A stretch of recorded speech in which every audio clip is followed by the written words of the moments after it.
have shattered the myth of the invincible French vine, and not just in California. We've opened the eyes of the world. That's a scene from the film Bottle Shock, which tells the story of a 1976 wine competition in Paris that was won unexpectedly by a small vineyard in Napa, California. And that was the moment that put Napa on the global map. But the foundation for that success began 10 years earlier in 1966, when Robert Mondavi opened the first major winery in the region since Prohibition. To celebrate 60 years of winemaking, Mondavi Winery recently underwent a major 3-year renovation, but it comes as California's wine industry is facing new hurdles. Elizabeth Cook has the story. Spring in one of the most renowned wine regions in the world. At the famous Robert Mondavi Winery, a rebirth of a different kind. The Robert Mondavi Winery in Napa Valley is open again after a 3-year remodel that was more of a metamorphosis, complete with sustainable farming practices, a new cellar with state-of-the-art equipment, and a new tasting facility.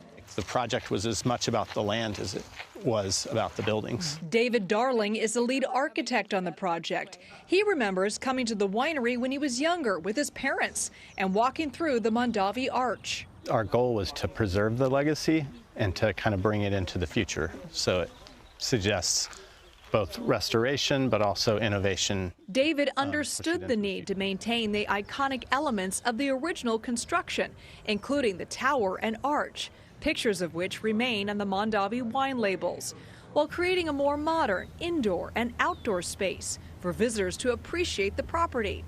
And Robert Mondavi had this vision of really changing the game of how people experience wine in the valley. So it was not fussy, and it was very outdoors.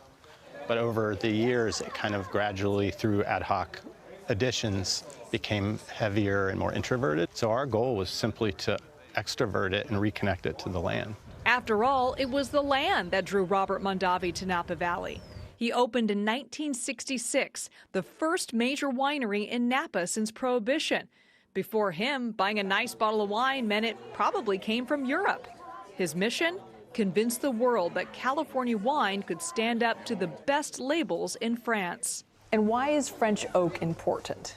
Because since Mr. Mondavi started, he wanted the French oak barrels and not the American oak, which gives some vanilla. So he didn't want that at all. Mondavi's new world vision inspired Genevieve Jensens to leave France and move to Napa more than 50 years ago. So what is it about Mondavi wine that sets it apart from the rest?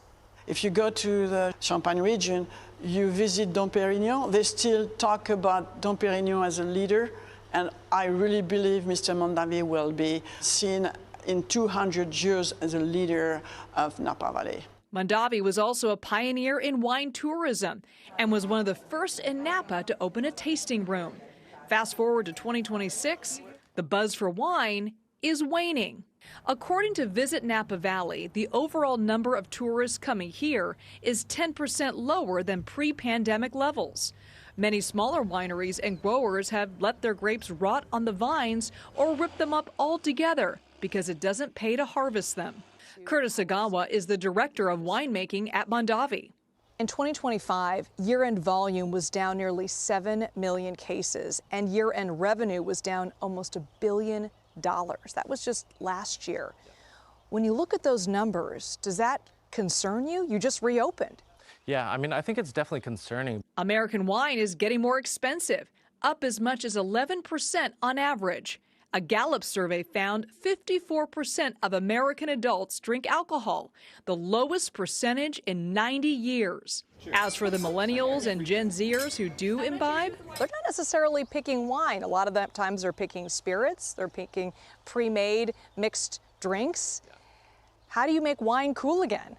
It's about how we tell the story of the wine. You know, we're really sustainably focused here at Robert Mondavi Winery. Toquilon Vineyard's now been certified organic, and I think that kind of detail is really important to today's consumer. It's not just about the wine, it's about what we're doing to make those wines. That brings us back to Genevieve, 5 decades after she took a gamble on what was the wine startup of its day, She is now the winemaker emerita at Mondavi and watched Napa grow into the blue chip industry it is today, complete with Michelin star restaurants, luxury wine trains, and 5-star hotels. If you could speak to that entire generation to tell them, come to Napa Valley, drink wine, what would be your sales pitch?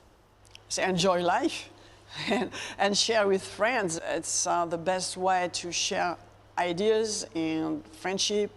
Believing people will always come back to the magic that happens between what's grown on the land and what's poured in the glass. For CBS Saturday Morning, Elizabeth Cook, Napa Valley, California.